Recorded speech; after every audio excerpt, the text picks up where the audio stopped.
ಪುನರುತ್ಥಾನದ ಕುರಿತಾಗಿ ಧ್ಯಾನಿಸಿದಂಥ ನಾವು ಯೇಸು ಸ್ವಾಮಿ ಹೋಗುವಾಗ ಒಂದು ಮಾತು ಹೇಳಿದ್ರು, ಏನಂತ? ಮತ್ತೆ ತಿರುಗಿ ನಾನು ಬರ್ತೇನೆ.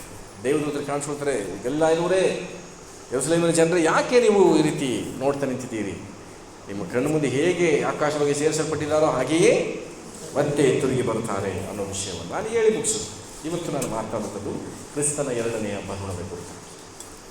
ಕ್ರಿಸ್ತನ ಎರಡನೆಯ ಬರುವಣ ತೆಗೆದುಕೊಳ್ಳೋಣ. ಮತ್ತಾಯನ ಬರೆದ ಸುವಾರ್ತೆ 25ನೇ ಅಧ್ಯಾಯ.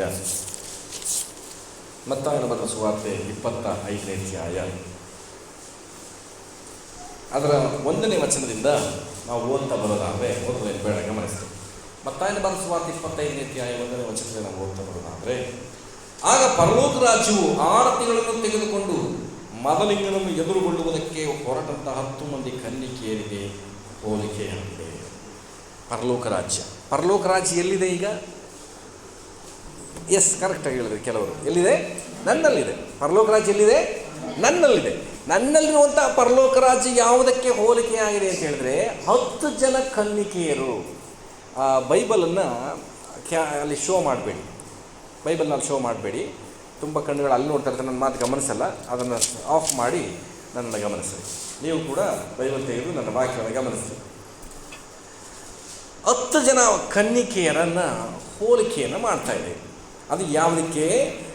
ಆರತಿಗಳನ್ನು ತೆಗೆದುಕೊಂಡು ಮದಲಿಂಗನನ್ನು ಎದುರುಗೊಳ್ಳುವುದಕ್ಕೆ ಹೊರಟಂತಹ 10 ಜನ ಕನ್ನಿಕೆಯರ ಬಗ್ಗೆ ನನ್ನೊಳಗಿರುವಂತಹ, ನಮ್ಮೊಬ್ಬೊಬ್ಬರೊಳಗಿರುವಂತಹ ಪರಲೋಕ ರಾಜ್ಯ ಅದಕ್ಕೆ ಹೋಲಿಕೆಯಾಗಿದೆ. ಹೋಲಿಕೆಯಾಗಿದೆ. ಆರತಿಗಳನ್ನು ತೆಗೆದುಕೊಂಡು ಯಾರನ್ನ ಎದುರುಗೊಳ್ತಿದ್ದಾರಂತೆ? ಮದಲಿಂಗನನ್ನು. ಮದಲಿಂಗನು ಅಂತ ಹೇಳಿದ್ರೆ ಯಾರು? ಮದಲಿಂಗನು ಅಂದರೆ ಏನು? ಯಾರು? ಮದುವೆ ಗಂಡು. ಕರೆಕ್ಟ್. ಮದಲಿಂಗನು ಅಂದರೆ ಯಾರು? ಮದುವೆ ಗಂಡನ್ನು ಮದಲಿಂಗನು ಅಂತ ಹೇಳ್ತೀವಿ. ಮದಲಗಿತ್ತಿ ಅಂದರೆ ಯಾರು? ಮದುವೆ ಹೆಣ್ಣು. ಇಲ್ಲಿ ಸತ್ಯವೇದದಲ್ಲಿ ಮದಲಿಂಗನನ್ನು ಅಥವಾ ಮದುವೆ ಗಂಡನ ಯಾವುದಕ್ಕೆ ಹೋಲಿಕೆ ಮಾಡಿದ್ದಾರೆ ಅಂತ ಹೇಳಿದ್ರೆ, ಮತ್ತೆ ಬರಲಿಕ್ಕಿರುವಂಥ ಯೇಸು ಕ್ರಿಸ್ತನನ್ನು ಮದಲಿಂಗನಿಗೆ ಹೋಲಿಕೆ ಮಾಡಿದ್ದಾರೆ. ಎಲ್ಲರೂ ನನ್ನ ಜೊತೆ ಇರ್ರಿ, ಕೆಲವರು ಗಮನ ಇಟ್ಟು ಕೇಳಿಸ್ಕೊಂಡು, ಕೆಲವರಿಗೆ ವಿಷಯಗಳು ಗೊತ್ತಿಲ್ಲ. ಮೊದಲಗಿತ್ತಿ ಯಾರು ಅಂತ ಹೇಳಿದ್ರೆ, ಯೇಸು ಸ್ವಾಮಿಯನ್ನು ನಂಬಿ ಸಭೆಗೆ ಬಂದು ದೀಕ್ಷಾ ಸ್ನಾನ ಹೊಂದಿ ಆತನಿಗೋಸ್ಕರ ಬಾಳ್ಬೇಕೆಂಬುದಾಗಿ ಮನಸ್ಸು ಮಾಡಿ ಜೀವಿಸ್ತಾ ಇರ್ತಕ್ಕಂಥ ನನ್ನನ್ನು ಮೊದಲಗಿತ್ತಿಗೆ ಹೋಲಿಕೆ ಮಾಡಿದೆ ಬೈಬಲ್. ಹಾಗಿದ್ರೆ ಮದುವೆ ಗಂಡು ಯೇಸು ಸ್ವಾಮಿ, ಮದುವೆ ಹೆಣ್ಣು ಯಾರು? ಹೇಳ್ರಿ. ನಾನು ಮದುವೆ ಹೆಣ್ಣು. ಹೆಣ್ಣು ಅಂದರೆ ಇವ್ರು ಮಾತ್ರ ಅಲ್ಲ, ಪುರುಷರಾದ ನಾವು ಕೂಡ. ಯೇಸು ಸ್ವಾಮಿ ಮದಲಿಂಗನು, ನಾನು ಮೊದಲಗಿತ್ತಿ. ಇದು ಗಂಡು ಹೆಣ್ಣು ಎಲ್ಲ ದೇಹಕ್ಕೆ ಹೊರತು ಆತ್ಮಕ್ಕಲ್ಲ. ಗಂಡು ಹೆಣ್ಣು ಎಂಬ ಲಿಂಗ ಭೇದ ಯಾವುದಕ್ಕಲ್ಲ? ಆತ್ಮಕ್ಕಿಲ್ಲ, ದೇಹಕ್ಕೆ ಮಾತ್ರ. ಆತ್ಮ ಈ ದೇಹವನ್ನು ಬಿಟ್ಟು ಹೊರಗೆ ಬಂದ ನಂತರ ಅದು ಯಾವ ಲಿಂಗ ಭೇದವೂ ಇಲ್ಲದೆ ದೇವದೂತರ ಹಾಗೆ ಇರುತ್ತದೆ ಎಂಬುದಾಗಿ ವಾಕ್ಯ ಹೇಳ್ತದೆ. ಆದ್ದರಿಂದ ನಾನು ಮೊದಲಿಗಿತ್ತಿ, ಯೇಸು ಕ್ರಿಸ್ತನು ಮೊದಲಿಂಗನು. ಇವತ್ತು ಈ 10 ಜನ ಕನ್ನಿಕೆಯರ ಬಗ್ಗೆ ನಾವುಗಳು ಹೋಲಿಕೆ ಆಗಿದ್ದೀವಂತೆ. ಇವತ್ತು ನಿಮಗೆ ಗೊತ್ತಾಗಬೇಕು, ನಾನು ಈ 10 ಜನರಲ್ಲಿ ಯಾರಿಗೆ ಹೋಲಿಕೆಯಾಗಿದ್ದೇನೆ. 10 ಜನರನ್ನು ಇಲ್ಲಿ 2 ಗುಂಪುಗಳಾಗಿ ಮಾಡಿದೆ. ಇದು ಕೆಲವರು ಹಳೆಯ ಪ್ರಸಂಗ, ಗಮನ ಇಟ್ಟು ಕೇಳಿಸ್ಕೊಳ್ರಿ. ಈ 10 ಜನ ಕನ್ನಿಕೆಯರನ್ನು 2 ಗುಂಪುಗಳಾಗಿ ಮಾಡಿದೆ. ಯೇಸು ಸ್ವಾಮಿ ಕೂಡ ಒಂದು ಮಾತು ಹೇಳ್ತಾರೆ, ಒಂದು ಕಡೆ ಹಾಡುಗಳನ್ನು, ಒಂದು ಕಡೆ ಕುರಿಗಳನ್ನು ಬರಮಾಡ್ತಾರೆ. ಎಷ್ಟು ಗುಂಪು? 2 ಗುಂಪು. ಇಲ್ಲಿ ಕೂಡ 2 ಗುಂಪಿದೆ. 10 ಜನರಲ್ಲಿ 5 ಜನರನ್ನು ಒಂದು ಕಡೆಯೋ 5 ಜನರ ಇನ್ನೊಂದು ಕಡೆಯೋ ಇಲ್ಲಿ ಇಡಬಹುದಾಗಿದೆ, ನಮ್ಮ ಗ್ರಹಿಕೆಗೆ ತಕ್ಕಂತೆ. ಗಮನ ಇಟ್ಟು ಕೇಳಿಸ್ಕೊಳ್ರಿ. ಈ 10 ಜನ ಕನ್ನಿಕೆಯರಲ್ಲಿ ಈ 2 ಗುಂಪಿಗೆ ಒಂದು ಹೆಸರನ್ನು ಕೊಡ್ತಾರೆ. ಗಮನಿಸ್ರಿ, ನಾನು ಈ ಕಡೆ 2 ಗುಂಪಿದೆ ನಮ್ಮ ಚರ್ಚಲ್ಲಿ. ಈ ಚರ್ಚಲ್ಲಿ ಒಂದೇ ಗುಂಪು ಇರೋದು, ಈ ಕಡೆ 2 ಗುಂಪಾಗಿ ಕೂತಿದ್ದೀರಲ್ವಾ. ಈಗ ಯಾರಿಗೆ ಈ 2 ಗುಂಪಿನ ಯಾವ್ಯಾವ ಹೆಸರು ಕೊಡೋಣ? ಇಲ್ಲಿ ನಾವಿಲ್ಲಿ ಕೊಡೋಣ. ಬ್ಯಾಡಿ ಬಿಡಿ, ಹಂಗೆ ಪಾಸ್ಟ್ ಹೇಳಿದ್ರು ಅದು ನೆರವೇರ್ಬಿಟ್ಟದ ಅಂದ್ಬಿಟ್ರಿ, ಬೇಡ. ಒಂದು 2 ಗುಂಪಿದೆ. ಆ ಮೊದಲನೇ ಗುಂಪಿನ ಹೆಸರು ಬುದ್ಧಿವಂತೆಯರು. ಎಲ್ರಿ ಹೇಳ್ರಿ, ಬುದ್ಧಿವಂತ ಕನ್ಯೆಯರು. ಇನ್ನೊಂದು ಗುಂಪಿನವರು ಬುದ್ಧಿ ಇಲ್ಲದವರು ಅಥವಾ ಬುದ್ಧಿಹೀನರು ಅಥವಾ ಬುದ್ಧಿ ಇಲ್ಲದವರು. ಈ ಬುದ್ಧಿವಂತೆಯರು, ಬುದ್ಧಿ ಇಲ್ಲದಂಥ 2 ಗುಂಪಿನವರು ಕೂಡ ಯಾರನ್ನ ಎದುರುಗೊಳ್ತಿದ್ದಾರೆ? ಮದಲಿಂಗನನ್ನು ಎದುರುಗೊಳ್ಳೋದಕ್ಕೆ ಅವರು ಸಿದ್ಧವಾಗಿದ್ದಾರೆ. ಎರಡದಾಗಿ ಹೇಳಬೇಕು ಅಂದರೆ, ಅವರು ಆರತಿಗಳನ್ನು ತಗೊಂಡಿದ್ದಾರೆ. ಯಾವುದನ್ನ? ಆರತಿಗಳು ಏನು ಬೇಕೋ ಆರತಿಯನ್ನು ತೆಗೆದುಕೊಂಡು ಹೋಗಿದ್ದಾರೆ. ಅವರಿಗೂ ಸಿದ್ಧತೆ ಇದೆ, ಅವರಿಗೂ ಆಸೆ ಇದೆ. ಮದಲಿಂಗನ ನೋಡಬೇಕು, ನಾನು ಪರಲೋಕಕ್ಕೆ ಹೋಗಬೇಕು ಆಸೆ ಇದೆ. ಇವತ್ತು ಸಭೆಗೆ ಬರುವಂಥ 2 ಗುಂಪಿನ ಜನ ನಾವು ಆಸೆ ಪಡ್ತಿದ್ದೀವಿ. ನಾನು ಚರ್ಚ್ಗೆ ಹೋಗಬೇಕು, ನಾನು ವಾಕ್ಯ ಓದಬೇಕು, ನಾನು ದೀಕ್ಷಾಸ್ಥಾನ ತಗೋಬೇಕು, ನಾನು ಕರ್ತನ ಬೋಧನೆ ತಗೋಬೇಕು, ತುಂಬ ಆಸೆ ಇದೆ. ಆದರೆ ಈ 10 ಜನ ಕನ್ಯೆಯರಲ್ಲಿ ಬುದ್ಧಿವಂತೆಯರು ಅಂತ ಯಾಕೆ ಅವರ ಬಗ್ಗೆ ಹೇಳ್ತಾ ಇದೆ ಅಂತ ಹೇಳಿದ್ರೆ, ಮುಂದೆ ಓದ್ತೀನಿ ನೋಡಿ, ನಾನೇ ಓದ್ತೀನಿ. 2ನೇ ವಚನ, ಅವರಲ್ಲಿ 5 ಮಂದಿ ಬುದ್ಧಿ ಇಲ್ಲದವರು, 5 ಮಂದಿ ಬುದ್ಧಿವಂತೆಯರು.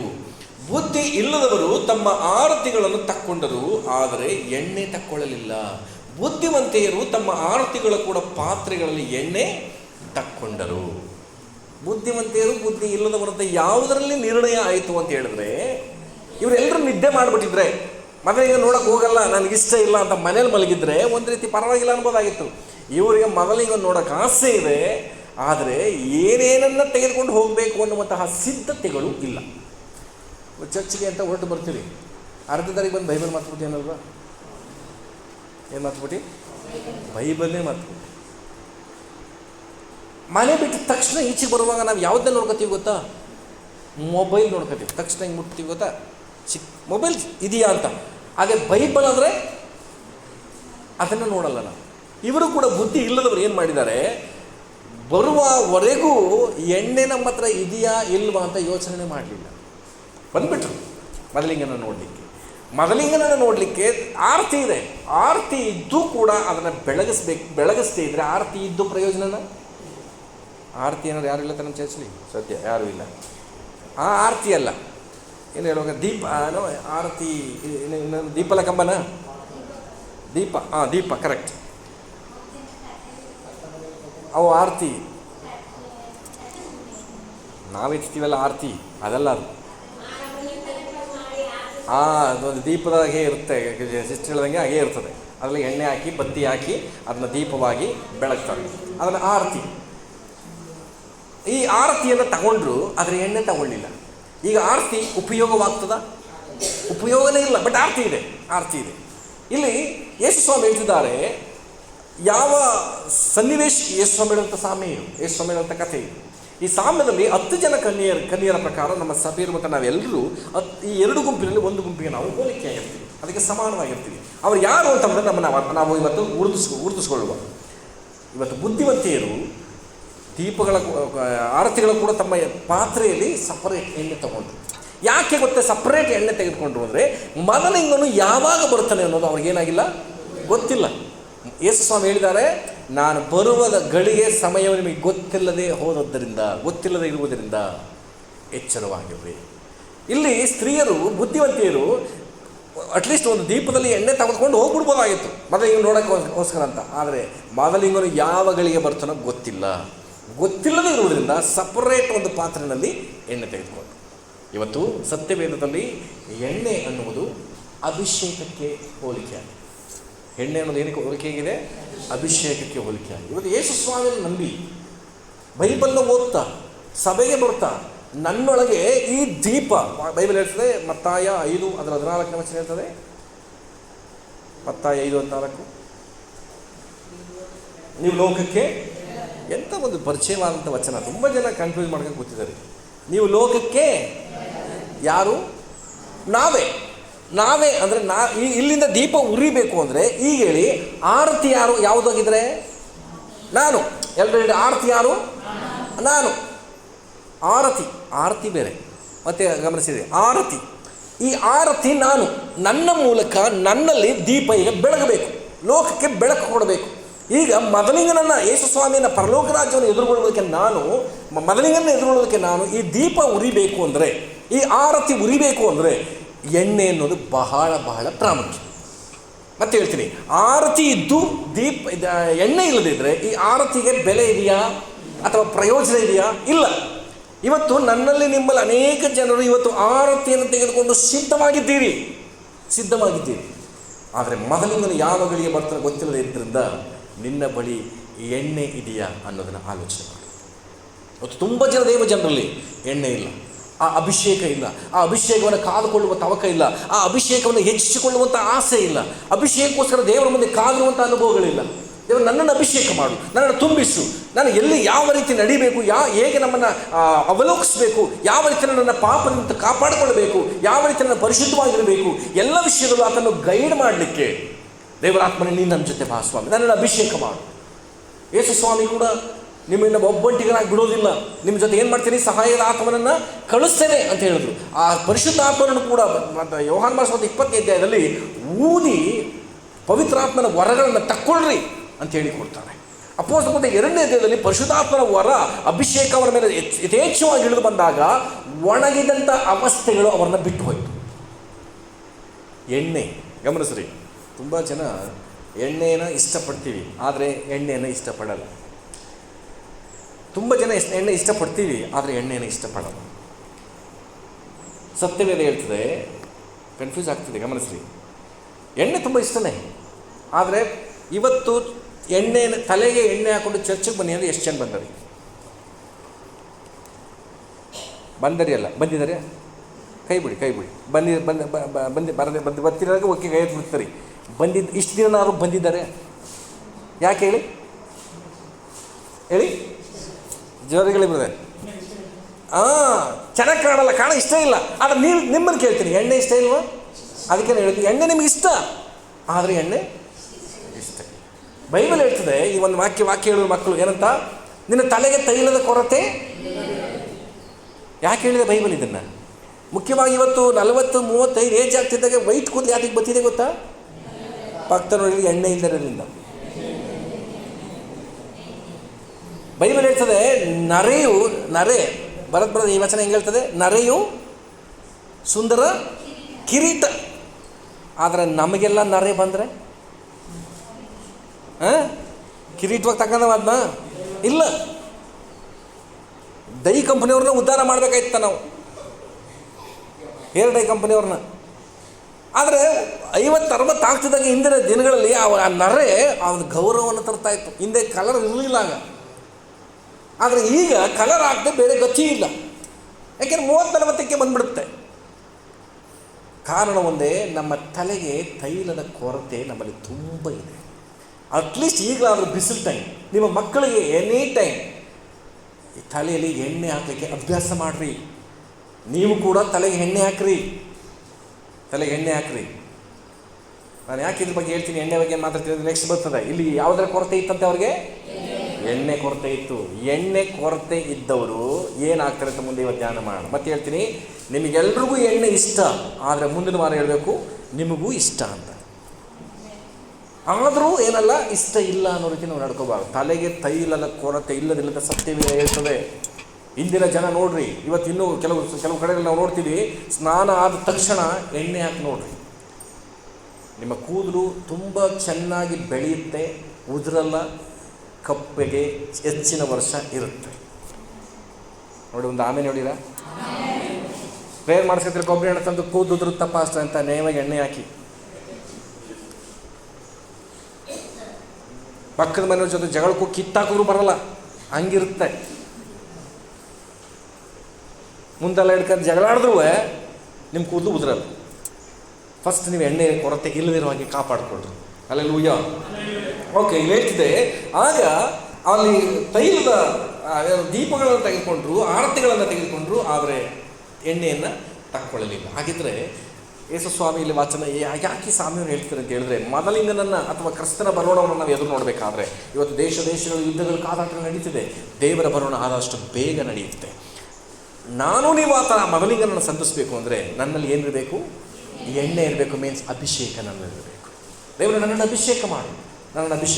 ಪ್ರತಿ ದಿನದ ಪ್ರಾರ್ಥನೆಯಲ್ಲಿ ನಿಮ್ಮ ವೈಯಕ್ತಿಕ ಪ್ರಾರ್ಥನೆ ಮಾಡುವಾಗ ನಿಮ್ಮ ಅಭಿಷೇಕಕ್ಕೋಸ್ಕರ ನನ್ನ ಜೊತೆ ಇರಲಿ. ನಿಮ್ಮ ಅಭಿಷೇಕಕ್ಕೋಸ್ಕರ ಪ್ರಾರ್ಥನೆ ಮಾಡಿರಿ. ದೇವರೇ ನನ್ನ ಅಭಿಷೇಕ ಮಾಡು. ಕಳೆದ ವಾರ ನಮ್ಮ ಕೃಪಾ ಡ್ಯಾನ್ಸ್ ಮಾಡಿದ್ಲು, ಅಭಿಷೇಕ ನನ್ನ ತಲೆ ಮೇಲೆ ಅಂತ ಒಡಕತ್ತಿದ್ಲು. ಒಡಕಳಿ ಆಗಾಗ. ಹಲ್ಲೆಲೂಯಾ. ದೇವರೇ ನನ್ನ ತಲೆ ಮೇಲೆ ಅಭಿಷೇಕ ಉಂಟಾಗಲಿ ಸ್ವಾಮಿ ಅಂತ ತಲೆ ಮೇಲೆ ಕೈ ಇಟ್ಟು ಪ್ರಾರ್ಥನೆ ಮಾಡಿರಿ. ಅಭಿಷೇಕ ಹೆಚ್ಚದೆ ದೇವರ ರಾಜ್ಯವನ್ನು ಅಥವಾ ಮೊದಲಿಂಗನನ್ನು ಎದುರುಗೊಳ್ಳಲಿಕ್ಕೆ ಸಾಧ್ಯವಿಲ್ಲ. ಅದು ಎಂಥ ಮಾತು ಬರುತ್ತೆ ಗೊತ್ತಂತ ವಿಷಯದಲ್ಲಿ ಮುಂದೆ ಓದ್ತೀನಿ, ಗಮನಿಸ್ರಿ. 4ನೇ ವಚನ, ಬುದ್ಧಿವಂತೆಯರು ತಮ್ಮ ಆರತಿಗಳ ಕೂಡ ಎಣ್ಣೆಯನ್ನು ತಕ್ಕೊಂಡರು, ಮೊದಲಿಂಗನು ಬರುವುದಕ್ಕೆ ತಡ ಮಾಡಲು ಅವರೆಲ್ಲರೂ ತೂಕಡಿಸಿ ಮಲಗಿದರು. ಮತ್ತೆ ಹೇಳ್ತೀನಿ, ಮೊದಲಿಂಗ ಬರೋದಕ್ಕೆ ಏನು ಮಾಡ್ತಾ ಇದ್ದಾರೆ? ತಡ ಮಾಡ್ತಾರೆ. ಯಾವಾಗ ಬರ್ತಾರೋ ನಮಗೆ ಗೊತ್ತಿಲ್ಲ. ಯಾವಾಗ ಬರ್ತಾರೋ ನಿನಗೆ ನನಗೆ ಗೊತ್ತಿಲ್ಲ. ಎಷ್ಟು ನನಗೆ ಹೇಳ್ತಾರೆ, ಯಾವ ಗಳಿಗೆ ಆದರೂ ಸರಿ ನಾನು ಬರ್ತೀನಿ. ನನ್ನ ದೇವರ ಮಾತು ಖಚಿತವಾಗಿ ನೆರವೇರ್ತದೆ. ಪ್ರಕಟಣೆ 1ನೇ ಅಧ್ಯಾಯದ 7ನೇ ವಚನ ಹೇಳ್ತಾರೆ, ಈಗೋ ಬೇಗನೆ ಬರ್ತೇನೆ. 22ನೇ ಅಧ್ಯಾಯದಲ್ಲಿ ಕೂಡ ಯೇಸು ಹೇಳ್ತಾರೆ, ಈಗೋ ಬೇಗನೆ ಬರ್ತೇನೆ. ಆ ಬರುವಂಥ ಸಮಯ ನಮಗೆ ವಿಷಯ ಗೊತ್ತಿದೆ, ಸಮಯ ಗೊತ್ತಿಲ್ಲ. ಬರುವಂಥ ವಿಷಯ ಗೊತ್ತಿದೆಯಾ? ಬರುವಂಥ ವಿಷಯ ಗೊತ್ತಿದೆಯಾ? ವಿಷಯ ಗೊತ್ತು, ಸಮಯ ನಮಗೆ ಗೊತ್ತಿಲ್ಲ. ಆದ್ದರಿಂದ ಇವತ್ತು ಕೆಲಸ ಅನ್ಬೋದು, ಕಡೆಯ ಗಳಿಗೆನಲ್ಲಿ, ಆ ಗಳಿಗೆ ನಾನು ಬರೋದು ಟೈಮಲ್ಲಿ ನಾನು ಹೆಂಗಾರು ಎಚ್ಚೆತ್ಕೊಂಡ್ಬಿಡ್ತೀನಿ, ಆ ಗಳಿಗೆ ಮುಂದೆ ನೋಡ್ಕೊಳ್ಳೋಣ ಬಿಡು. ಖಂಡಿತವಾಗಿ ನಾಳೆ ಅನ್ನುವುದರ ಬಗ್ಗೆ ಅದಕ್ಕೆ ಎಷ್ಟು ಮಾಡಿದ್ರು, ನಾಳೆ ಬಗ್ಗೆ ನೀವು ಏನು ಮಾಡಬೇಡ, ಚಿಂತೆ ಮಾಡಬೇಡ. ನಾಳೆ ಅನ್ನೋದು ಲೋಕ ಕೂಡ ಒಂದು ಮಾತಾಡ್ತಾನೆ, ನಾಳೆ ಅಂದರೆ ಹಾಳು. ಈ ಗಳಿಗೆ ನಮ್ಮ ಅಭಿಷೇಕವನ್ನು ಹೆಚ್ಚಿಸ್ಕೊಂಡು ಸಿದ್ಧವಾಗಿದ್ದರೆ, ನೀನು ಒಂದು ವೇಳೆ ಗಮನಿಸ್ರಿ, ಇಲ್ಲಿ ತೂಕಡಿಸಿ ನಿದ್ರಿಸಿದರು ಅಂತ ವಾಕ್ಯ ಹೇಳ್ತದೆ. ತೂಕಡಿಸೋದು ಪ್ಲಸ್ ನಿದ್ರಿಸೋದು ಅಂದರೆ ಅರ್ಥ ಅನೇಕ ವಿಧವಾದ ಬಲಹೀನತೆಗೆ ಬೀಳುವಂತಹ ಸಾಧ್ಯತೆಗಳು ಬರುತ್ತೆ. ಯಾರು ಅಭಿಷೇಕವನ್ನು ಹೊಂದಿದವರು ಬೀಳ್ತಾರೆ, ಅಭಿಷೇಕವನ್ನು ಹೊಂದದೇ ಇರುವವರು, ಇಲ್ಲಿ ಎಣ್ಣೆ ತಕ್ಕೊಂಡವರು ನಿದ್ರೆ ಮಾಡಿದ್ದಾರೆ, ಎಣ್ಣೆ ತಗೊಳ್ಳದೇ ಇರುವವರು, ಎಣ್ಣೆ ತಗೊಂಡವರು ಎಚ್ಚರವಾಗಿದ್ರ? ಇಲ್ಲಿ ಎಣ್ಣೆ ತಗೊಂಡವರು ಎಚ್ಚರವಾಗಿದ್ರ? ಅಲ್ಲಿ ಹೇಳ್ತದೆ, ಅವರೆಲ್ಲರೂ ತೂಕಡಿಸಿ ಮಲಗಿದರು. ನಾವು ಬಲಹೀನರಾಗ್ತೀವಿ ಕೆಲವು ವೇಳೆ. ಒಂದು ವೇಳೆ ನೀವು ತಪ್ಪುಗಳಲ್ಲಿ ಬೀಳುವಂಥ ಸನ್ನಿವೇಶಗಳು ಬರಬಹುದು. ಆದರೆ ನಿನ್ನಲ್ಲಿ ಎಣ್ಣೆ ಇದೆಯಾ, ನಿನ್ನಲ್ಲಿ ಅಭಿಷೇಕ ಇದೆಯಾ? ಎಚ್ಚರಿಕೆ ಬಿಡು, ತಪ್ಪಲ್ಲಿದ್ದೀನಿ, ಬಿಡು, ಒಂದು ಬಲಹೀನತೆಯಲ್ಲಿದ್ದೀನಿ, ಇನ್ನೇದಕ್ಕೆ ಅಭಿಷೇಕ, ನನಗೆ ಅವಶ್ಯಕತೆ ಇಲ್ಲ, ದೇವರು ನಾನು ಮೆಚ್ಚಲ್ಲ, ನಾನು ಪ್ರಾರ್ಥನೆ ಕೇಳಲ್ಲ ಎಂಬುದಾಗಿ ತಿರಸ್ಕಾರ ಮಾಡಿಬಿಡ್ಬೇಡಿ. ಒಂದು ವೇಳೆ ನಾನು ಬಲಹೀನತೆಯಲ್ಲಿದ್ದೀನಾ, 1 ಥೆಸಲೋನಿಕ 5 ಅದರ 10ನೇ ವಚನ ಹೇಳ್ತದೆ ಗೊತ್ತಾ? ತೆಗೆದುಕೊಳ್ಳಿ, 1 ಥೆಸಲೋನಿಕ 5ನೇ ಅಧ್ಯಾಯ ಅದರ 10ನೇ ವಚನ.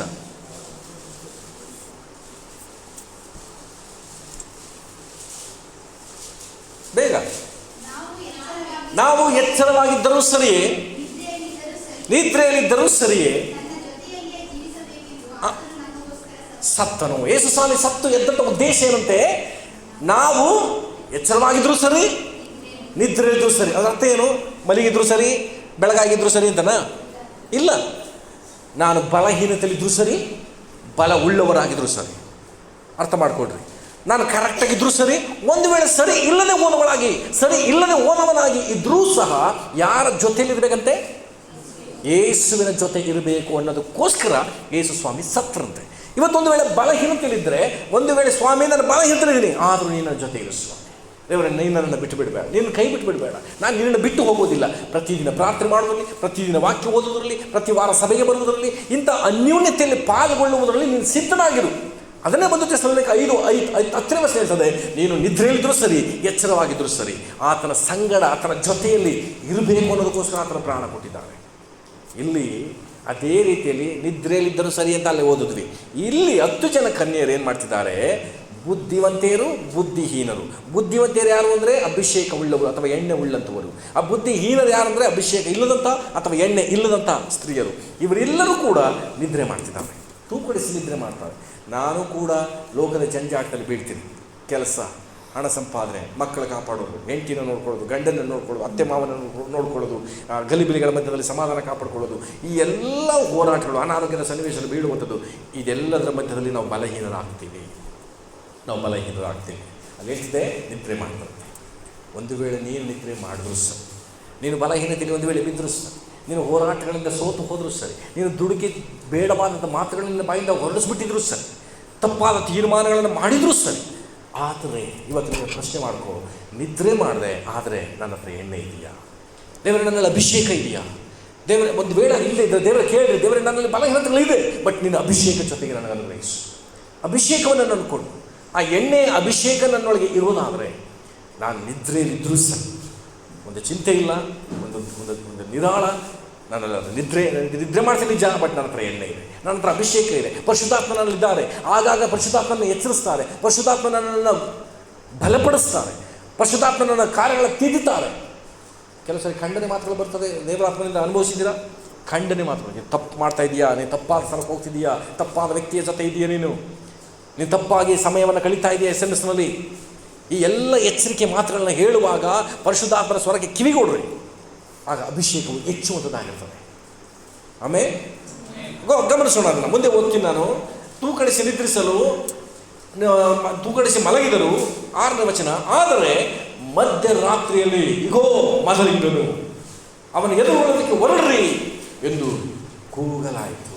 ಒಂದು ಶಬ್ದ ಬಂತು, ಈಗೋ ಮದಲಿಂಗನು ಬರ್ತಿದ್ದಾನೆ. ಅದು ಯಾವ ಸಮಯ? ಮಧ್ಯರಾತ್ರಿ. ಮಧ್ಯರಾತ್ರಿ ಅಂದ್ರೆ ಅರ್ಥ ಏನು ಗೊತ್ತಾ?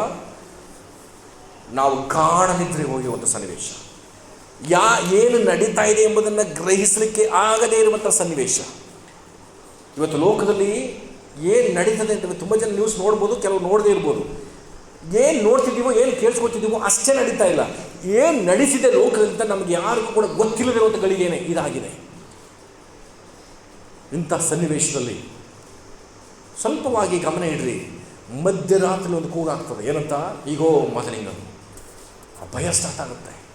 ನಿಜವಾಗಿ ಯೇಸು ಸ್ವಾಮಿ ಬರ್ತಿದ್ದಾರೆ ಅಂತ ನೋಡಿದ್ರೆ ಅಂಥ ದಿನವನ್ನು ನಾವು ಗೆಸ್ ಮಾಡಿದ್ರು ಸತ್ಯವೇದ ಓದಿದ ಪ್ರಕಾರ ಅಂಥ ಮಹಾದಿನ, ಅಂಥ ಭಯಂಕರವಾದಂಥ ಸಮಯ ಯಾವ ಗಳಿಗೆ ಬೇಕಾದರೂ ಬರ್ತದೆ. ಹಾಗಿದ್ರೆ ನಾನು ಅಲ್ಲಿವರೆಗೆ ಏನು ಮಾಡ್ತಿದ್ದೀನಿ?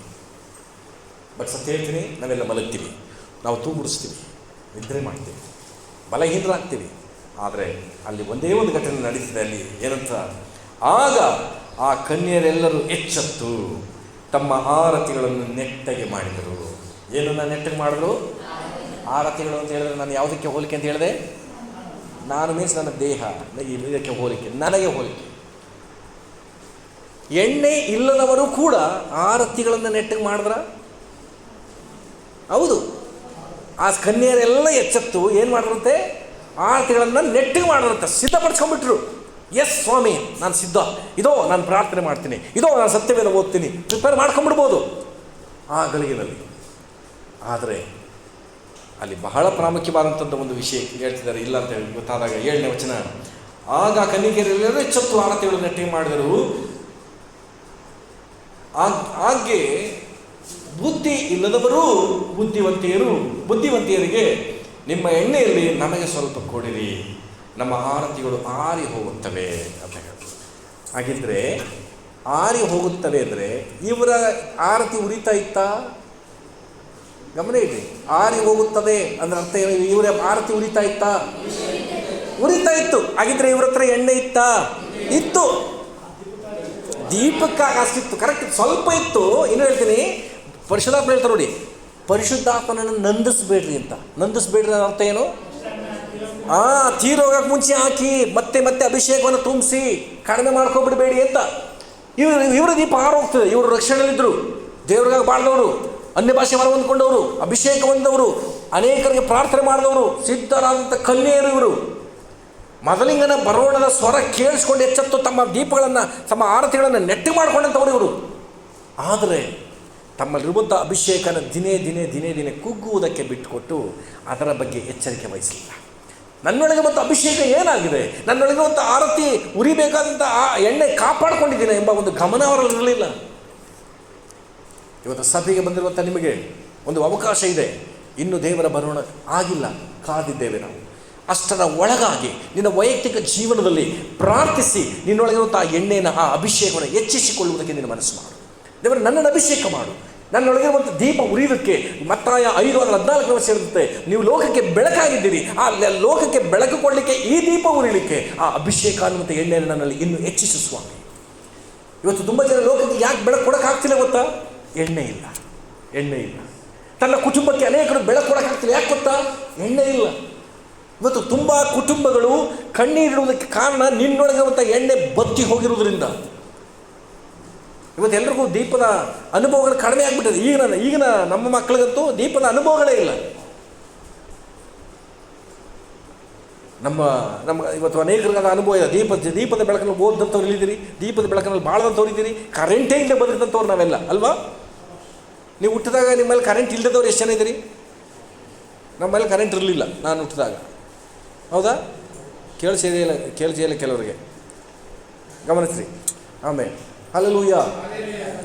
ಇಂಥ ದೀಪದ ಅನುಭವದಲ್ಲಿ ಇದ್ದಂಥ ನಮಗೆ ನನ್ನ ಈ ದೀಪ ಉರಿಬೇಕು ಅಂದರೆ ಎಣ್ಣೆ ಎಷ್ಟು ಪ್ರಯೋಜನಕಾರಿ ಅನ್ನುವುದನ್ನು ನೀವು ಆಲೋಚನೆ ಮಾಡಬೇಕು. ಎಣ್ಣೆ ಅವಶ್ಯಕತೆನಾ? ಎಣ್ಣೆಯನ್ನು ಹೆಚ್ಚಿಸ್ಕೊಳ್ಳೋದು ಹೇಗೆ?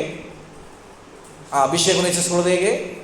ಪ್ರತಿದಿನದ ಪ್ರಾರ್ಥನೆ, ಸಭೆಯ ಅನ್ಯೂನ್ಯತೆ, ಸಭೆಯ ಕೂಟಗಳಿಗೆ ಪಾಲ್ಗೊಳ್ಳೋದು, ದೇವರೊಂದಿಗಿನ ಅನ್ಯೂನ್ಯತೆಯನ್ನು ಕಾಪಾಡಿಕೊಳ್ಳುವಾಗ ಖಂಡಿತವಾಗಿ ನಿಮ್ಮೊಳಗೆ ಒಂದು ಅಭಿಷೇಕ ಅದು ದಿನೇ ದಿನೇ ಹೆಚ್ಚುತ್ತಾ ಹೋಗುತ್ತೆ.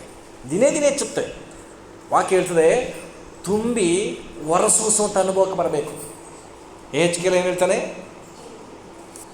ಮೊಣಕಾಲ್ವರೆಗೆ ಬೇಡ, ಸೊಂಟದವರೆಗೆ ಬೇಡ, ಈಜಾಡುವ ವಸ್ತು ಕೊಡು ಸ್ವಾಮಿ ಅಂತ ಕೇಳ್ತಿದ್ದಾರೆ. ಅಪೊಸ್ತಲರು ಹೇಳ್ತಿದ್ದಾರೆ, ಪವಿತ್ರಾತ್ಮ ಭರಿತರಾದ್ರಂತೆ. ಅಭಿಷೇಕದಲ್ಲಿ ಏನಾದರೂ ಅವರು ತುಂಬಿಸಲ್ಪಟ್ಬಿಟ್ರು, ಮುಳುಗುವ ಹಾಗಾದರು.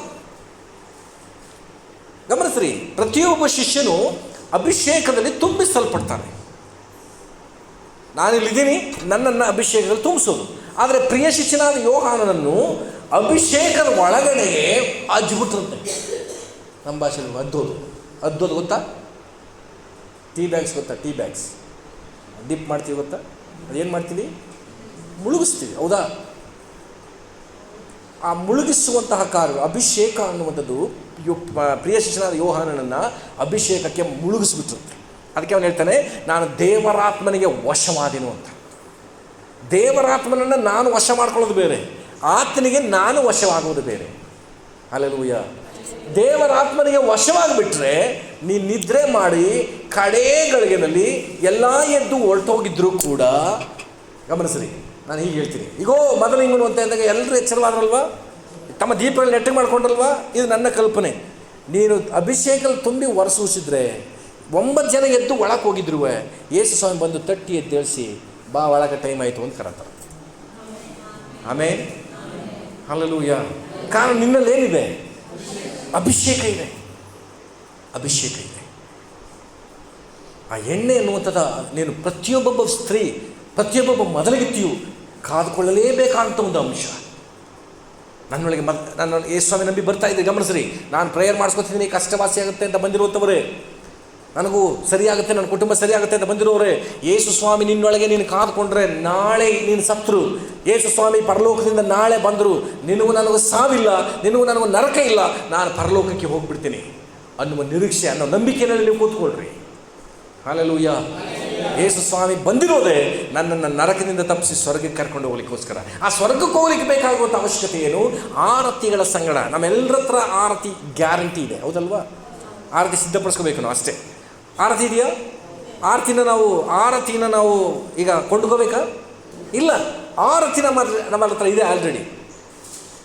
ಈಗ ಆ ಆರತಿಗೆ ಬೇಕಾದಂಥ ಎಣ್ಣೆ ಕುರಿತಾಗಿ ಅವರು ಕೇಳ್ತಿದ್ದಾರೆ. ಈಗ ಏನಂತ? ಸ್ತ್ರೀಯರೇ, ಬುದ್ಧಿ ಉಳ್ಳವರೇ, ಎಣ್ಣೆ ಉಳ್ಳವರೇ, ನಮಗೆ ಸ್ವಲ್ಪ ಕೊಡ್ರಿ, ನಮ್ಮ ದೀಪ ಆನೆ ಹೋಗ್ತಿದೆ ಅಂತ ಕೇಳ್ತಿದ್ದಾರೆ. ಕಡೇ ಗಳಿಗೆನಲ್ಲಿ ಬರ್ತದೆ. ಎಷ್ಟು ಹೇಳಿದ ನೋಡಿ, ಯೋವೇಲ್ ಪ್ರವಾದ ಗ್ರಂಥದಲ್ಲಿ ಒಂದು ದಿನ ಕ್ಷಾಮ ಬರ್ತದೆ. ಎಂಥ ಕ್ಷಾಮ? ಅದು ಅನ್ನದ ಕ್ಷಾಮವಲ್ಲ, ನೀರಿನ ಕ್ಷಾಮವಲ್ಲ, ಯೆಹೋವನ ವಾಕ್ಯಗಳ ಕ್ಷಾಮ. ವಾಕ್ಯಗಳ ಕ್ಷಾಮ ಬರ್ತದೆ ಕಡೆಯ ದಿನಗಳಂತ ಹೇಳಿರೋದು ಏನಂತ ಗೊತ್ತಾದ್ರ ಅರ್ಥ? ಯೂಟ್ಯೂಬ್ ಇದೆ ನಮಗೆ, ನಮ್ಮ ಕೈಯಲ್ಲಿ, ಒಬ್ಬೊಬ್ಬರ ಕೈಯಲ್ಲಿ ಯೂಟ್ಯೂಬ್ ಅನ್ನೋದು ಬರ್ತದೆ ಮೊಬೈಲ್ನಲ್ಲಿ. ಯೂಟ್ಯೂಬಲ್ಲಿ ಯಾವ ಭಾಷೆಯಲ್ಲಿ ಯಾವ ಟಾಪಿಕಲ್ಲಿ ಪ್ರಸಂಗ ಹೊಡೆದ್ರೂ ಕೂಡ ಅಲ್ಲಿ ಬರುತ್ತೆ. ಆದರೆ ಕಡೇ ದಿನಗಳಲ್ಲಿ ಯೂಟ್ಯೂಬ್ ಬರಲ್ಲ ಅಂತಲ್ಲ, ಬರುತ್ತೆ. ಆದರೆ ಸ್ವಸ್ಥ ಬೋಧನೆ, ನಿನ್ನನ್ನು ಪರಲೋಕಕ್ಕೆ ಸಿದ್ಧಪಡಿಸುವಂತಹ ಸರಿಯಾದ ಬೋಧನೆ ಎಲ್ಲಿಯೂ ನೀವು ಸಿಗೋದಿಲ್ಲ. ಪಾಸ್ಟರ್ಸ್ಗಳು ಇರ್ತಾರೆ, ಬೈಬಲ್ಗಳು ಸಿಗುತ್ತೆ. ವಾಕ್ಯದ ಕ್ಷಾಮ ಅಂದರೆ ಬೈಬಲ್ ಹರಿದಾಕ್ಬಿಡ್ತಾರೆ ಅಂತಲ್ಲ, ಬೈಬಲ್ಗಳು ಸಿಗುತ್ತೆ. ಆದರೆ ನಿನಗೆ ಬೇಕಾದಂಥ ಸರಿಯಾದ ಬೋಧನೆ, ಸ್ವಸ್ಥ ಬೋಧನೆ, ತಪ್ಪಾದ ಬೋಧನೆ ಇಲ್ಲದಂಥ ಒಂದು ರೀತಿಯಲ್ಲಿ ನಿನಗೆ ಆ ಬೋಧನೆ ಸಿಗೋದಿಲ್ಲ. ಇವತ್ತು ತುಂಬ ಜನ ತಪ್ಪಾದ ಬೋಧನೆಗೆ ಹೋಗ್ಬಿಟ್ಟಿದ್ದಾರೆ. ಎಚ್ಚರಿಕೆ ಉಳ್ಳವರಾಗಿರಲಿ. ನಮ್ಮ ಜಿಲ್ಲೆಯಲ್ಲಿ ಇವತ್ತು ಎಷ್ಟೋ ತಪ್ಪಾದ ಬೋಧನೆಗಳು ಪ್ರಾರಂಭ ಆಗಿಬಿಟ್ಟಿದೆ. ಎಚ್ಚರ ಉಳ್ಳವರಾಗಿರೋಣ. ಈಗ ಅವ್ರು ಕೇಳ್ತಿದ್ದಾರೆ, ನಮಗೆ ಸ್ವಲ್ಪ ಕೊಡಿ ಅಂತ. ಈಗ ನಾವು ಆತ್ಮೀಯರಾಗಿ ನಡ್ಕೊಂಡ್ಬಿಟ್ರೆ, ಆತ್ಮೀಯರು ಏನು ಮಾಡಬೇಕು? ಕೇಳಿದವ್ರಿಗೆ ಕೊಡಬೇಕಾ? ಆತ್ಮೀಯರು ಕೇಳಿದವ್ರಿಗೆ ನಾವೇನು ಮಾಡಬೇಕು? ಕೊಡಬೇಕು ತಾನೇ? ಬೈಬಲ್ ಅದೇ ನಮ್ಗೆ ಕಲಿಸ್ಕೊಟ್ಟಿದೆ. ಇಲ್ಲಿ 5 ಜನ ಬುದ್ಧಿವಂತೆಯರು ಅಂತ ಸತ್ಯವೇದ ಹೆಸರು ಹೇಳ್ಬಿಟ್ಟು, ಅವ್ರ ಬಗ್ಗೆ ಹೆಸರು ಹೇಳ್ಬಿಟ್ಟು, ಇವಾಗ ಏನು ಹೇಳ್ತಿದ್ದಾರೆ? 8ನೇ ವಚನ 9ನೇ ವಚನ, ಅದಕ್ಕೆ ಆ ಬುದ್ಧಿವಂತೆಯರು, ನಾವು ಆತ್ಮೀಯರು, ನಿಮಗೆ ಕೊಡದೇ ಇರುವೆವೋ? ಹಂಗಿದೆಯಲ್ಲಿ, ನಾವು ಆತ್ಮೀಯರು, ನಿಮಗೆ ಕೊಡದೇ ಇರುವೆವೋ ಅಂತ ಬರೆದಿಲ್ಲ ಅಲ್ಲಿ. ಏನು ಹೇಳ್ತಿದ್ದಾರೆ? ಅದಕ್ಕೆ ಆ ಬುದ್ಧಿವಂತೆಯರು, ನಿಮಗೆ ಕೊಟ್ಟರೆ ನಿಮಗೂ ಕೂಡ ಸಾಲನೆ ಹೋದೀತು. ಈ ಜಾಗದಲ್ಲಿ ಆತ್ಮಿಕತೆ ತೋರಿಸ್ಬಾರ್ದು. ಕೆಲವರು ಹೇಳ್ತಾರೆ, ಚರ್ಚಿಗೆ ಬರೋದಕ್ಕೆ ನನ್ನ ಜೊತೆಗಾತಿ ಇಲ್ಲದೆ ಇದ್ದರೆ ಬರೋದೇ ಇಲ್ಲ. ಅವರು ಫೋನ್ ಮಾಡ್ಕೊತಾರೆ ಮೊದಲೇ, ಚರ್ಚ್ಗೆ ಹೋದೆಯಾ? ಇವತ್ತು ನಾವಾಗಲ್ಲ, ಸರಿ ಬಿಡುವಾಗ ನಾನು ಆಗಲ್ಲ. ಪರಲೋಕಕ್ಕೆ ನೀವು ಅವಳು ಬರ್ತಾನೆ, ಅವಳು ಕೈ ಹಿಡ್ಕತ್ತೇನೆ, ಇರು ಸ್ವಾಮಿ ನನ್ನ ಆಮೇಲೆ ಕರ್ಕೊಳ್ಳೆ ಅಂತ ಇನ್ನೂ ಬಿಟ್ಬಿಟ್ಟು ಹೊಟ್ಟೈತಾರೆ ಅವ್ರು. ಅವಳು ಅಲ್ಲೇ ಅದೇ ಹೇಳ್ತಾರೆ, ನಿನಗೆ ಕೊಟ್ಟರೆ ನನಗೂ ಸಾಲದೆ ಹೋಗ್ಬಿಡುತ್ತೆ. ಇವರು ಬುದ್ಧಿವಂತರು, ಹೆಸರಿದೆ ಆಲ್ರೆಡಿ. ಒಂದು ವೇಳೆ ಪರಲೋಕದ ಅನುಭವ ಅದು, ಮೊದಲಿಂಗನ ಬಂದು ನಿಂತಿದ್ದಾರೆ, ಮೊದಲಿಂಗನು ಅಂತ ಕೂಗು ಆಗಿದೆಯಾ, ಬಂದಿದ್ದಾಳೆ.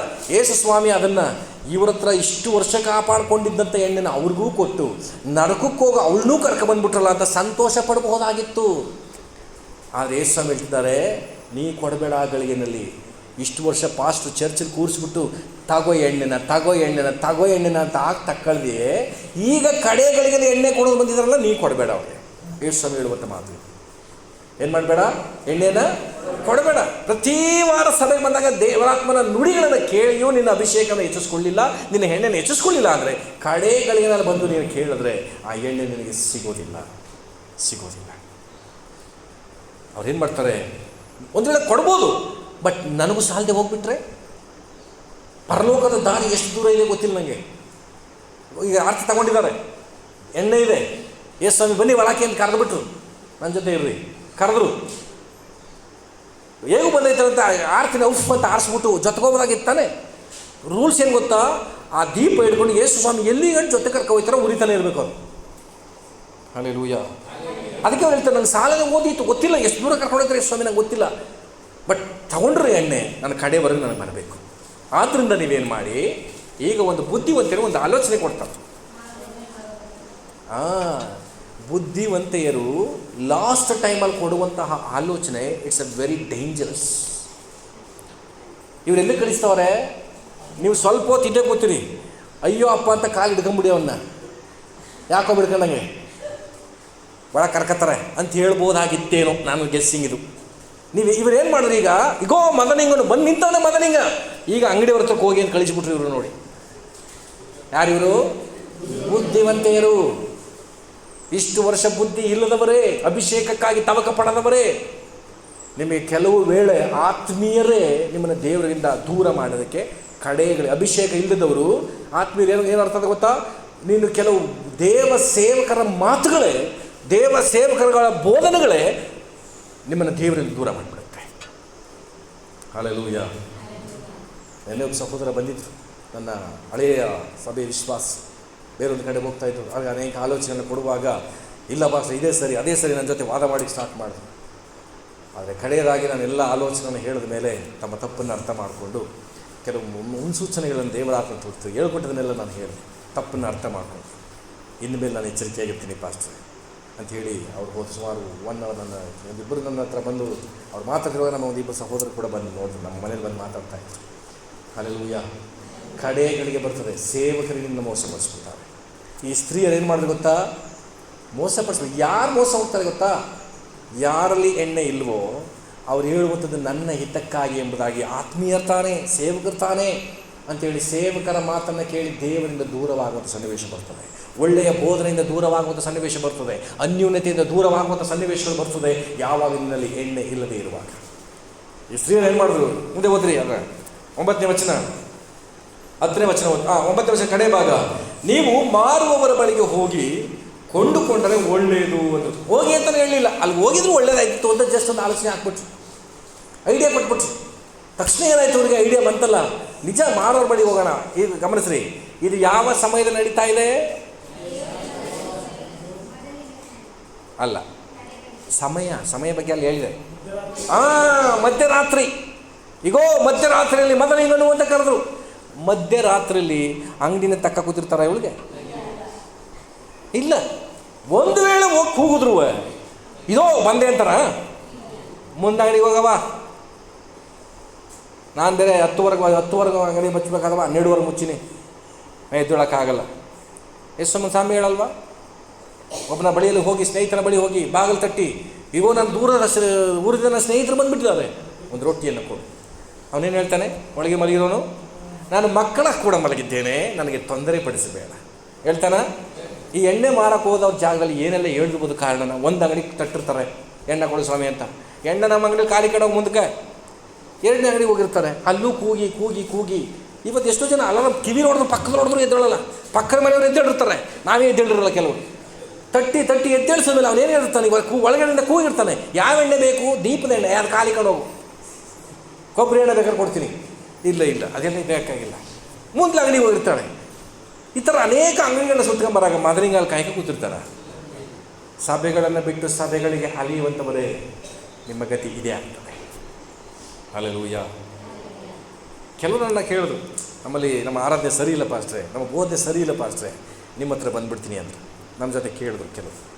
ಆಗ ನಾನು ಹೇಳಿದೆ, ಸಭೆಯನ್ನು ಬಿಟ್ಟು ನೀವು ಬರೋದಾದರೆ ಸ್ವಲ್ಪ ದಿನ ಅಷ್ಟೇ, ಇಲ್ಲೂ ನಿಮಗೆ ಇಷ್ಟ ಆಗಲ್ಲ. ಸಾಧ್ಯವಾದರೆ ಅಲ್ಲೇ ಸರಿಪಡಿಸ್ಕೊಳ್ಳಿ, ಅಲ್ಲೇ ಉಳಿಯಿರಿ ನಾನು ಹೇಳಿದೆ ಅವರು. ಹಲ್ಲೆಲೂಯಾ.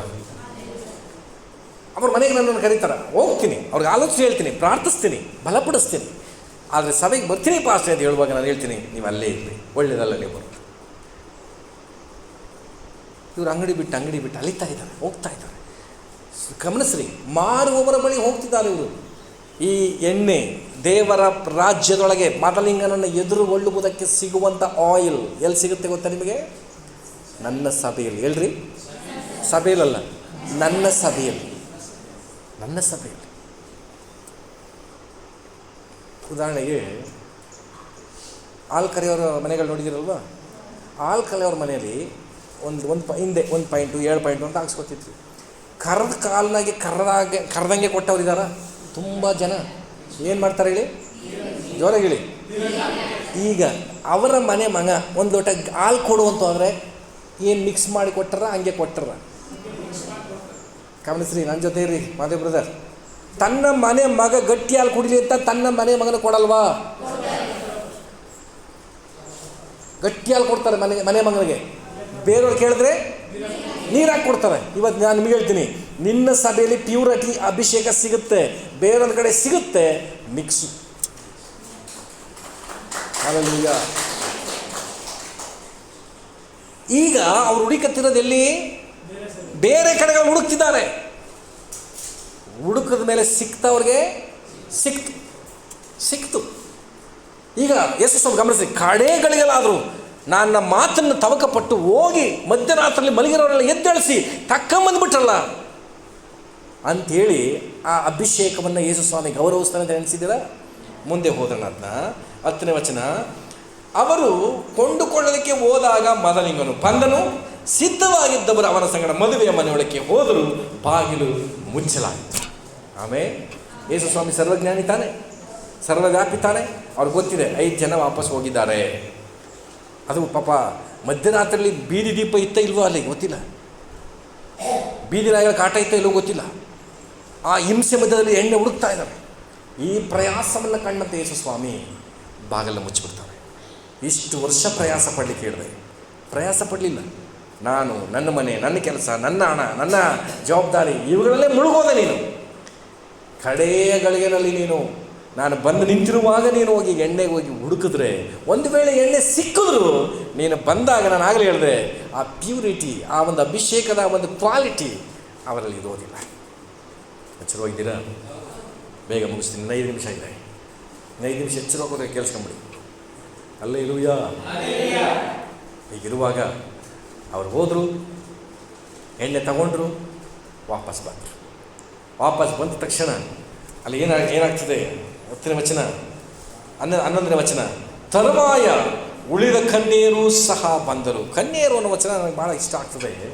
ಕನ್ಯೆಯರು ಅಂದರೆ ಇವರು ಕೂಡ ಪರಿಶುದ್ಧರು. ಕನ್ಯೆಯರು ಅಂದ್ರೆ ಅರ್ಥ ಏನು? ಕನ್ಯೆಯರಿಗೂ ಸ್ತ್ರೀಯರಿಗೂ ವ್ಯತ್ಯಾಸ ಇಲ್ವಾ? ವ್ಯತ್ಯಾಸ ಇದೆ. ಕನ್ಯೆಯರು ಅಂದರೆ ಪರಪುರುಷನನ್ನು ಅರಿಯದ ಒಬ್ಬನೇ ಮಗಲಿಂಗನಿಗಾಗಿ ಕಾದಿರುವಂತಹ ವ್ಯಕ್ತಿಗಳನ್ನೇ ಕನ್ಯೆಯರು ಅಂತ ಕರೆಯೋದು. ಇಲ್ಲಿ ಅವರು ಕನ್ಯೆಯರೇ, ದೇವರಿಗಾಗಿ ಬದುಕದವರೇ. ಇವತ್ತು ನೀನು ಯೇಸು ಸ್ವಾಮಿಯನ್ನು ನಂಬಿ ದೇವರಿಗಾಗಿ ಬದುಕ್ತೀನಿ ಅಂತ ಹೇಳಿ ನಿನ್ನೊಳಗೆ ಅಭಿಷೇಕ ಇಲ್ಲದೆ ಹೋದರೆ, ನೀನು ಕನ್ಯೆ ಅಂತ ಅನ್ನಿಸ್ಕೊಂಡ್ರು, ನೀನು ದೇವರ ಮಗನು ದೇವರ ಮಗಳು ಅಂತ ಅನ್ನಿಸ್ಕೊಂಡ್ರು, ಪರಲೋಕದಲ್ಲಿ ನಿನಗೆ ಸ್ಥಳ ಇಲ್ಲ. ಆ ಅಭಿಷೇಕದ ಆ ಗುರುತುಗಳು ನಿನ್ನ ಜೀವನದಲ್ಲಿ ಕಾಣದೇ ಇದ್ದರೆ, ಮತ್ತೆ ಹೇಳ್ತೀನಿ ಗಮನಿಸ್ರಿ, ಅಭಿಷೇಕದ ಗುರುತುಗಳು ಅಂದರೆ ಪವಿತ್ರಾತ್ಮನಲ್ಲಿರುವಂತಹ ಸ್ವಭಾವಗಳು, ಪವಿತ್ರಾತ್ಮನಲ್ಲಿರುವಂತಹ ಫಲಗಳು ನನ್ನೊಳಗೆ ಅದು ಕಾಣಬೇಕು. ಇದಿಲ್ಲದೆ ನನ್ನೊಳಗೆ ಅಭಿಷೇಕ ಇದೆ ಅಂತ ಸುಮ್ಮನೆ ಕೊಚ್ಕೊಳ್ಳೋದಲ್ಲ. ಕೆಲವರನ್ನು ನಾನು ನೋಡಿದ್ದೀನಿ, ಅಭಿಷೇಕ ಅಂತ ಬಂದ ತಕ್ಷಣ ಅವರ ಮಾತೆ ಚೇಂಜ್, ಶೈಲಿನೇ ಚೇಂಜ್, ವಾಕಿಂಗ್ ಸ್ಟೈಲೇ ಚೇಂಜ್. ಅವರ ಹೇರ್ ಸ್ಟೈಲ್ ಚೇಂಜ್, ಮಾತಿನ ಶೈಲಿ ಹೆಂಗೆ ಬದಲಾಗುತ್ತೆ ಅಂದರೆ ಆ ಒಂದು ಗತ್ತು ಅಹಂಕಾರದಲ್ಲಿ ಮಾತನಾಡುವಂಥ ಪ್ರಯತ್ನ ಮಾಡಿಬಿಡ್ತಾರೆ. ಪರಿಶುದ್ಧಾತ್ಮನ ಬಂದರೆ ಅವರ ಸ್ವಭಾವ ಹೀಗಿರೋದಿಲ್ಲ. ಯೇಸುಸ್ವಾಮಿ ಸಾಧುತ್ವವುಳ್ಳ ವ್ಯಕ್ತಿಯಾಗಿದ್ದರು. ಆಮೇಲೆ ಒಂದು ಕಳ್ಳರು ಹಿಡಿದ್ರೂ ಕೂಡ ಸೈಲೆಂಟಾಗಿ ಅವ್ರು ನಿಂತೇ ಇದ್ರು. ಆದರೆ ನಮ್ಮ ಬುದ್ಧಿ ಏನು ಗೊತ್ತಾ? ಕತ್ತಿ ತೆಗೆದು ಕಿವಿನ ಕತ್ತರಿಸ್ಬೋದು. ಪೇತ್ರಾಂಗ್ ಮಾಡಿದ್ನ? ಇದು ನಮ್ಮ ಬುದ್ಧಿ. ಯೇಸುಸ್ವಾಮಿ ಸೈಲೆಂಟಾಗಿರ್ತಾರೆ. ಆ ಸಾಧುತ್ವ. ಪಕ್ಕದಲ್ಲಿ ಕೈ ಕೊಟ್ಟು ಹೇಳಿ, ನಾವು ಸಾಧುಗಳಾಗಿರೋಕ್ಕೆ ಟ್ರೈ ಮಾಡೋಣ. ಗಂಡ ಜಗಳಾಡಿದ್ರೆ ಗಂಡ ಕೈ ಎತ್ಬಿಟ್ರೆ ಹೇಳಿ ನೋಡಿ, ಕೈನ ಹಿಂದಕ್ಕೆ ಮುಡ್ಕೊಂಬಿಡ್ತೀನಿ ಫಸ್ಟ್. ಅದು ಹೆಂಗೆ ಎತ್ತಲೇ ಅಮ್ಮ? ಅದಲ್ಲ ಸಾಧುತ್ವ. ಏನೇ ನಡೀಲಿ, ದೇವರೇ ನೀನೇನಿದೆಯ ಸ್ವಾಮಿ, ನನ್ನ ಆಳುವ ನಾಯಕನೇ, ನನ್ನ ಬಲಗಡೆ ನೀನಿರುವೆ ಆಡದಲ್ವಾ? ದೇವರು ನನ್ನ ಬಲಗಡೆಯನ್ನು ನಿಲ್ಲಿಸ್ಕೊಂಡವರು ಹಾಕಿ ದೇವರಿದ್ದಾರೆ ನೋಡ್ಕೊಳ್ತಾನೆ. ಸಾಧುತ್ವದಲ್ಲಿ ನಾವು ಬಾಳಲಿಕ್ಕೆ ಮನಸ್ಸು ಮಾಡೋದು. ಅಭಿಷೇಕವುಳ್ಳವರೇ ಗಮನಿಸಿರಿ, ಅಭಿಷೇಕವುಳ್ಳವರಿಗೆ ಈ ಸಾಧುತ್ವದ ಗುಣವನ್ನು ಅಪೇಕ್ಷೆ ಪಟ್ಟರು. ಆ ಸಾಧುಗಳಾಗಿ ಹೇಳ್ಬಿಟ್ರು. ಒಂದು ವೇಳೆ ಆ 5 ಜನ ಕನ್ಯೆಯರು ಎಣ್ಣೆ ಕೊಡಿ ಅಂತ ಕೇಳಿದ ತಕ್ಷಣ ಹತ್ತಕ್ಕೆ ತಿರುಕಂದು ಮೊದಲಿಂಗೂ ಗಮನಿಸ್ದೆ, ಇಷ್ಟು ದಿನ ನಿಮ್ಮ ಪಾಸ್ಟರ್ಗಳೆಲ್ಲ ಕೇಳಿದ್ರೆ, ಇಷ್ಟು ದಿನ ಬೆಳಗಾಗಂಟ ಎಷ್ಟು ಅಂಗಡಿಲಿ ಎಣ್ಣೆ ತುಂಬಿ ಸುರಿತಿತ್ತು, ತಕ್ಕ ಬರಬಾರ್ದಾಗಿತ್ತ ಅಂತ ಬೋಧನೆ ಮಾಡ್ಕೊಂಡು ಕೂತಿದ್ರು. ಅವರು ಬೋಧನೆ ಮಾಡಲಿಲ್ಲ. ಅವರು ಅವಶ್ಯಕತೆ ಇಲ್ಲ ಅಡ್ವೈಸ್. ಆವಾಗ ನಾನು ಮೊದಲಿಂಗನ್ನು ಮಾತ್ರ ಇರೋದು ನೋಡ್ತೀನಿ. ತುಂಬ ಜನ ಅಡ್ವೈಸ್ ಮಾಡೋದನ್ನ ಸ್ವಲ್ಪ ಕಡಿಮೆ ಮಾಡಿ, ಅತಿಯಾಗಿ ಮಾತನಾಡಬೇಡಿ. ಕೆಲವರು ನಾನು ನೋಡಿದ್ದೀನಿ ತುಂಬ ಮಾತಾಡ್ತಾರೆ. ಅತಿಯಾದ ಮಾತು ನಮ್ಮನ್ನು ಪಾಪಕ್ಕೆ ನಡೆಸುತ್ತೆ. ಹೇಳಿ, ಪಾಪಕ್ಕೆ ನಡೆಸುತ್ತೆ. ದಯಮಾಡಿ ನಿಮ್ಮ ಮಾತುಗಳನ್ನ ಕಡಿಮೆ ಮಾಡಿರಿ. ಕಡೆಯದಾಗಿ ಮುಗಿಸ್ಬೇಡೋಣ, ಸಮಯ ಆಗಿದೆ. ಉಳಿದ ಕನ್ಯರು ಸಹ ಬಂದು, ಸ್ವಾಮಿ ಸ್ವಾಮಿ ನನಗೆ ತೆರೆಯಿರಿ, ನಮಗೆ ತೆರೆಯಿರಿ ಅಂತ. ಈ ಕನ್ಯರಿಗೆ ಇವ್ರ ಕೈಲಿ ಏನಿದೆ? ಈಗ ಆರತಿ ಇದೆಯಾ? ಆರತಿ ಇದೆ. ಎಣ್ಣೆ ಇದೆಯಾ? ಇದೆ. ಆದರೆ ಸಮಯ ಲೋಕವನ್ನು ಗಾಡಿ ಮತ್ತೆ ಹೇಳ್ತಾರೆ, ಟ್ರೈನ್ ಆದಮೇಲೆ ತಗೊಂಬಿಟ್ರು. ಟ್ರೈನ್ ಆದಮೇಲೆ ಟಿಕೆಟ್ ತಗೊಂಡು ಬಂದು ನಿಂತಿದ್ದಾರೆ. ಬಟ್ ಎಷ್ಟು ಸಮಯ ಇರ್ತಿದ್ದಾರೆ ಇವತ್ತು ಸ್ವಾಮಿ ಸ್ವಾಮಿ ಅಂತ ಇಲ್ಲಿ ಹೇಳ್ತಿದ್ದಾರೆ. ಇದೇ ವಚನ ಇನ್ನೊಂದು ಕಡೆ ಇದೆ. ಸ್ವಾಮಿ ಸ್ವಾಮಿ ಎಲ್ಲಿದೆ ಹೇಳಿ? ಮತ್ತಾಯ 7:21 ಕರೆಕ್ಟ್. ನನ್ನನ್ನು ಸ್ವಾಮಿ ಸ್ವಾಮಿ ಅನ್ನುವವರು ಇವರು ಬಂದು ಏನು ಹೇಳ್ತಿದ್ದಾರಂತೆ? ಸ್ವಾಮಿ ಸ್ವಾಮಿ ನಮಗೆ ತೆರೀರಿ. ಈಗ ನೆನಪಾದ್ರು ಈ ಸ್ವಾಮಿ ಅವರಿಗೆ. ಮಧ್ಯರಾತ್ರಿ ಮಲಗೋಕೆ ಮುಂಚೆ ಮಧ್ಯರಾತ್ರಿ ಬರ್ಬೋದು, ಬೆಳಗಿನ ಜಾವ ಬಂದಿರ್ಬೋದು. ಎಷ್ಟು ಸ್ವಾಮಿ ಗೊತ್ತಿಲ್ಲ, ಆಲ್ರೆಡಿ ಹೋಗಿ ನಾನು ಎಣ್ಣೆ ತಂದ್ಕೊಂಡ್ಬಿಡೋಣ ಅಂತ ಯೋಚನೆ ಮಾಡಲಿಲ್ಲ. ನೋಡಿ, ಇವತ್ತು ನಮ್ಮ ಸಭೆಯಲ್ಲಿ ಎಷ್ಟೋ ಚೇರ್ ಯಾಕೆ ಕಾಲಿಗಿದೆ ಗೊತ್ತಾ? ಮಾರನ ಹತ್ರ ತಗೊಳಂಬಿಡು, ಪಾಸ್ಟ್ ಕೊಡದೇ ಇದ್ರೆ ಏನಂತೆ, ನಮ್ಮ ಚೇರ್ಸ ಸಿಗದೇ ಇದ್ರೆ ಏನಂತೆ, ಮಾರನ ಹತ್ರ ಆಮೇಲೆ ತಗೊಳ್ಳೋಣ ವೆಯ್ಟ್ ಮಾಡ್ತಿರ್ತಾರೆ. ಈಗ ಯೇಸು ಸ್ವಾಮಿ ಏನು ಹೇಳ್ತಾರೆ ಗೊತ್ತಾ? 13ನೇ ವಚನ, ಆತನು ನಿಮ್ಮನ್ನು ನಾನು ಅರಿಯನೆಂದು ನಿಮಗೆ ಸತ್ಯವಾಗಿ ಹೇಳುತ್ತೇನೆ ಅಂತ. ಏನರಿಯನು? ನಿಮ್ಮನ್ನು ಅರಿಯನು. ಅದರ ಅರ್ಥ ಏನು? ನೀವು ಯಾರೋ ನಮಗೆ ಗೊತ್ತೇ ಇಲ್ಲ ಅಂದ್ಬಿಟ್ಟು. ಕೆಲವು ಸರಿ ಕೆಲವು ಮನೆಗಳಿಗೆ ಹೋದಾಗ ಕೇಳಿಸ್ಕೊಂಡಿದ್ದೀನಿ, ಹೋಗಿದ್ದೆ ಪಾಸ್ಟ್ರೆ, ನೋಡ್ದಂಗೆ ತಿರುಗಿಕೊಂಬಿಟ್ಟದ ಪಾಸ್ಟ್, ಇಲ್ಲಿ ನೊಂದು ಬಿಡ್ತು ಪಾಸ್ಟ್, ಚುಚ್ಚಿಬಿಡ್ತು. ಕಂಡು ಕಾಣದವಳಾಗಿ ಹೋಗೋದು.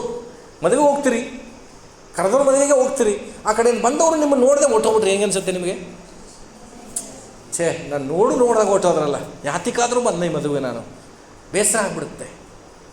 ನೀವು ಇಲ್ಲಿ ಬಂದು ಕೂತಿರ್ತೀರಿ, ನಿಮ್ಮ ಮುಂದೆ ತಿರುಗಾಡ್ತಿರ್ತಾಳೆ.